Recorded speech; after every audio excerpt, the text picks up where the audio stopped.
Good morning mga kagarampang. Update po tayo sa bagyong Tukso. Kung nakikita nyo ulit sa aking likuran ay patuloy na binabaybay, patuloy na nananalasa ang bagyong Tukso. Sa katunayan yan mga kagarampang, meron akong nabalitaan na isang relasyon na naman ang nasira. Ito ay ang relasyon ni Mark na kung saan ay hindi nakatulog sa kanilang kwarto, hindi nakapasok sa kanilang bahay nang dahil po sa kanyang asawa. Dahil si Mark ay nadala ng bagyong Tukso. Unang-una sa lahat, pag may alak, may balak. Yan po ang unang-unang dahilan na magdadala sa inyo sa katuksohan. Kung hindi man alak, nang dahil sa pulutan, si Mark ay pinabili ng pulutan, hindi na nakabalik kaagad nang dahil sa bagyong Tukso. Sa katunayan niyan, si Mark ay namarkahan sa kanyang mata. hindi na hindi na nga nakapasok sa kanyang bahay. Mayroon pa siyang 2 black eye na kung tutuusin ay hindi naman nararapat sa mga kalalakihan ang nagkakaroon ng black eye dahil sila ang dapat na nasusunod. Ang bagyong Tukso ay talagang mapanira sa matitibay na relasyon. Inuulit ko po, ang bagyong Tukso ay matibay na manira ng relasyon, lalong-lalo na, uulit-ulitin ko, sa long distance relationship.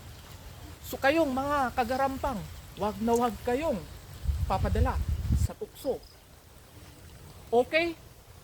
Alright? Nang dahil sa bagyong Tukso, sasamantalahin ko muna mga kagarampang ang pagkuha ng kangkong sa aming karuba. Halina po kayo. Ang gagawin nating rason pag hinanap ang kanilang pananim na kangkong, ang sasabihin natin na ang nagsira ay ang bagyong Tukso. So sa mga nakakapanood nito, wag na wag niyong ipagsasabi sa aking mga karuba. Okay? Alright mga kagarampang. Manindigan, magtiwala sa sarili at wag basta-basta papadala sa bagyong Tukso. Okay? Alright. Hindi ko mapigilang hindi maggarampang. Hanggang sa muli, ang pag-update sa bagyong Tukso. Saglit lang nga po pala mga kagarampang. Mayroong naispatan si garampang na chicken, native na chicken, black chicken. Andun po mga kagarampang. Pag nawala yan, hindi si garampang ang mapagbibintangan, kundi ang bagyong Tukso. Medyo lumalakas na po ang bagyong Tukso. Tingnan nyo ang kakawayanan.